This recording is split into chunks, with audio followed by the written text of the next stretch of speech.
So the thing that predicts divorce more than anything is disgust from a place of superiority, specifically predictive disgust. You know what I mean by that? It's when you're looking out to the future and you're making decisions about their intentions before you have any evidence that anything's happened. Like they're late and you're already mad. You're mad because they're disorganized, because they don't value your time, because they don't care about you. They're on their phone and you don't have evidence for that. You're convinced. I mean, it makes sense. Like you have patterns to go off of. Like you've seen them behave that way in the past, but you're taking stuff that's happened in the past and you're projecting it out into the future before you have any evidence. And that is the quickest route to divorce. And I'll tell you why. Because studies have shown that people that get trapped in that way of thinking, they start interpreting neutral and positive behavior through the lens of their negativity. Meaning like they do the dishes and you're pissed. Oh, you can just do the dishes and think that you're supposed to get all these compliments and all these thank yous. What about all the thank yous you haven't given me? What about all the times that I've been doing the dishes that you haven't said a word? Like you're already mad. You're interpreting the positive behavior through the lens of your disgust. And you might be thinking like, well, what am I supposed to do? Just dote over them for every tiny little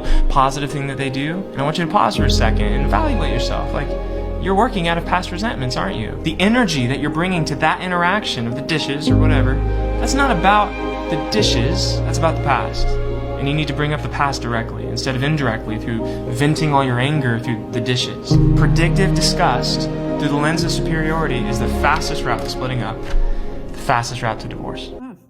Matthias did a fabulous job of explaining part of what predicts divorce.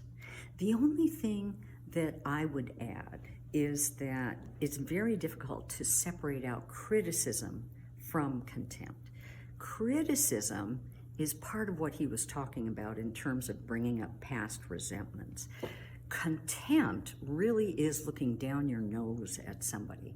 And so part of contempt is disgust, as he said. It's also scorn. It can be sarcasm. It also can be calling somebody names, really bad names. Those things are contempt. And the reason that they really destroy relationships is that they tear down the person, the receiver's sense of self-worth. That person begins to internalize what's going on that is terrible about them, and they're assuming that their other partner is telling the truth. They really are worthless. They are disgusting. They are deserving of scorn, just as Matthias is saying. And as a result, self-esteem bottoms out. Basically, it's emotional abuse. That's what contempt is. One other thing I wanted to add to what Matthias said so wisely is that the first 3 minutes of a conflict conversation predicts not only how the rest of the conversation will go, it also predicts how the rest of the relationship will go 6 years down the road.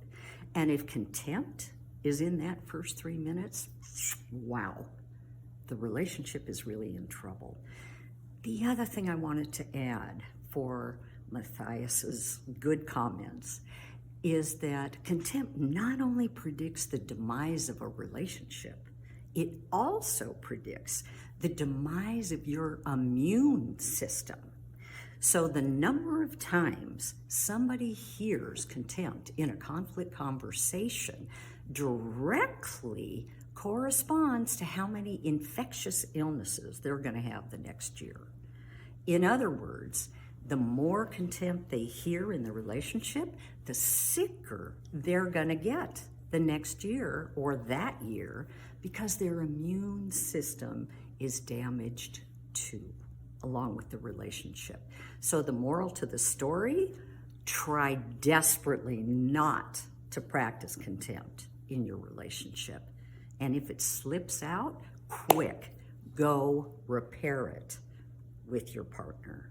Say, I'm sorry, apologize, and try to understand how that impacted your partner even before you apologize, so you really know what you're apologizing for. Good job, Matthias.